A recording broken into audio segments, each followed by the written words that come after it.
everybody, I think, that is kind of involved in the entertainment space and wants to continue to, I mean, it's going to go in the direction that it goes in regardless, but it's something to keep tabs on. It's cultural information. It's a lesson on what not to do. It does signify sort of a cultural shift. People will put up with so much and then they won't. Simple as that. There was this character that you can tell Marvel didn't actually believe in, but they wanted you to believe in. I knew she was coming. I called it when around the time she was created.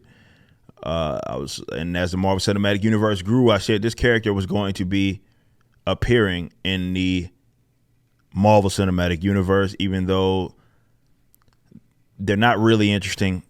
The fans have rejected them to a degree. It's probably just a side character at best, but they rejected them to a degree and they won't buy their books. No matter how many times there's a reboot, it's just not really anything that's interesting. However, you can see how the push that Marvel gave to these characters, because Marvel is not in the business anymore of like, it's one thing to put something out there, the audience is interested in it, and then that expands into something bigger.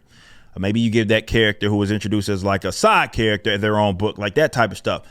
That's not what's done anymore. Now it's a lot of, okay, we're going to demand that you like this character.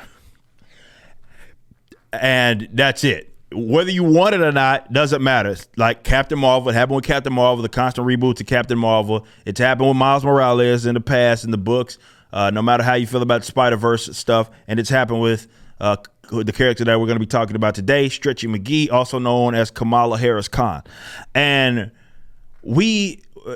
it's not to say that, you know, when it crosses over into the live action, it's going to be a reflection, a similar reflection. Most of the time it is. Sometimes you'll get the anomaly where it didn't necessarily work in the books, and then it's going to be a big hit out of it. Like normie centric stuff, I can see that where that trajectory is not the case. However, for the most part, it's a test run. It's a trial run with the comics. You can gauge interest and you can see if this is going to be something that is going to have a bigger following. They tried to do it with Kamala Harris Khan and it did not matter. It looks like Miss Marvel suffers poor viewership versus other MC Disney Plus shows. They couldn't stop telling us about what this meant for diversity and representation. You can tell they didn't believe in this character by the fact that they had to change everything about her, despite having already introduced the Inhumans. They had to give her this nigga bands. I have to say that properly because some people think I'm saying something else. They're actually called nigga bands. Those were a thing, if you understand Captain Marvel, OG Captain Marvel, as well as Quasar. You know exactly what those are. That's basically what it is that she has. She has cosmic bands that allow her to do certain things. We've seen them be attached, however, to characters that are not her. But they didn't have her have the Stretchy McGee powers. Instead, she has these cosmic sort of powers that are existing from some band, armbands. If that ends up changing going into the future, we will see if she does end up becoming Stretchy McGee. With that being said, this show did not do well. Now, remember, I did cover this from the direct, and we're covering this story from the direct today. Now, the direct said that basically it was being review bombed. Same old stuff. It's not ever review bombed when they get random positive fives, right? Out of 5 stars. It's only review bombs when someone gives it a 1 and then details why they don't like it. Okay, that's when it's always a problem. You know what I mean? And they acknowledge that here. Even despite the praise, there is the usual loud minority of children review bombing the show for all the wrong reasons. Not that there's ever a right reason for the practice in the first place. Okay. It got a lackluster audience. There was a pocket of the audience that didn't like it and they voiced that. And instead of saying, well, maybe it's just not that good and people aren't that interested, you're going the route of, and they're still trying to cling on to it. Well, people were review bombing it. Like, It's boring.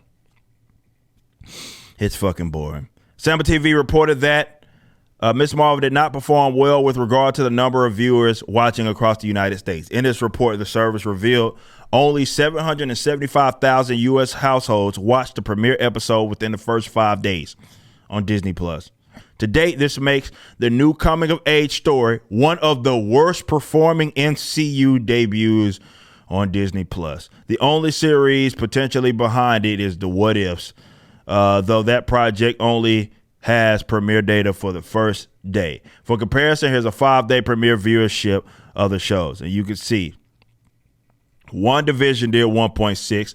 Winter Soldier did 1.8. Hawkeye did even 1.5. Moon Knight did 1.8. And this did not even, hell, did it barely yet. It barely got 750,000. Why is Ms. Marvel's viewership so low? Let's see what the Access Media has to say. One of the biggest factors going against Ms. Marvel was that none of Marvel's other outings had to deal with competition.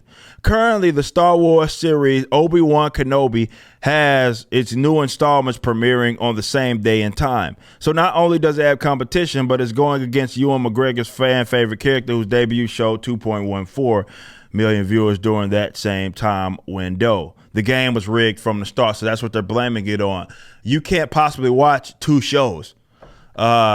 It's that you are watching Kenobi. And I love how they automatically assume that everybody that would be generally interested in this is also interested in Kenobi. You know what I mean? Like, you're giving us 5-day data. You mean to tell me if people were actually interested in it, they wouldn't watch Kenobi and then go watch between that 5 days Miss Marvel? Like, it's not like these episodes are fucking 10 hours long.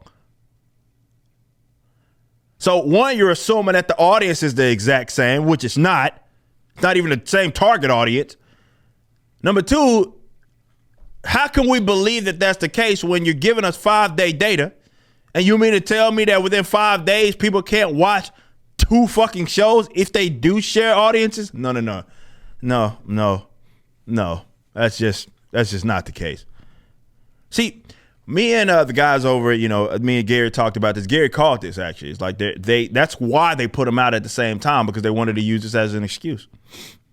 They didn't believe in the show.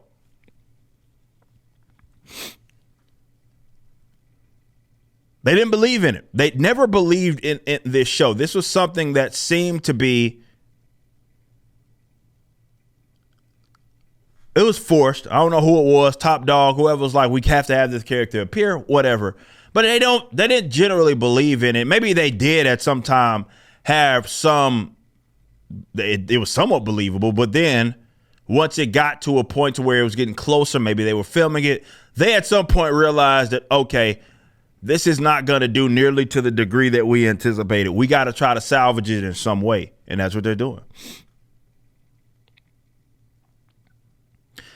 There you go.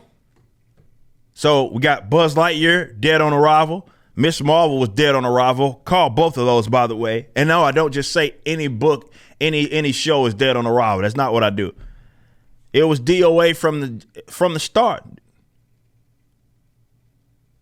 So this is my thing. No matter what it is, with something that people use their disposable income and time, which is disposable income, is just the most valuable resource. That's all that it is. That is earned. I know a lot of mega corporations like to think that they're owed that. So when it doesn't go wrong, or when it does go wrong, it has to be something else in the mix. They can't ever concede. Sometimes, let's say that well, people had very good reasons, not because of racism, of course, but very good reasons as to why they would not give a company their time and money. Okay? What we are in this bizarre era of is Hollywood, mega corporation, production studios, whatever, thinking that they are owed support from customers. So when they don't get it, it has to be, sometimes they'll go as far as to blaming the customer. But oftentimes it's what you have here. Well, it had to have been some external reason, but it wasn't because of us. It wasn't because we presented a character that people weren't as interested in. It wasn't because maybe people weren't interested in the show. It wasn't because it was bad. That could never be it. It has to be for an external reason. And they're going to blame, in this case, well, my review bombing and being or appearing on the same network as a show that has a different target, like probably a big time different target audience per se. But also you're getting 5-day data. So, I mean, if they were really interested, just because they came out at the same time does not mean that they wouldn't have watched them both. It's just one, they were more interested in one than the other. And even that one isn't doing the best right now as well, speaking to Kenobi. So guess all the virtue signaling and shit didn't work. You just listened to a clip from my podcast, For Canon's Sake, which is live throughout the week at 12 p.m. Central on youtube.com/YoungRipper59 and odyssey.com/@YoungRipper59. Be sure to check out my website, ericdjuly.com, so you can stay up to date with everything it is that I'm doing. You can also become a member and get access to a bunch of cool perks and exclusive content, which includes a social media hub where you can interact with myself and other members. It even has an app that you can get, which is now live in the Google and Apple stores.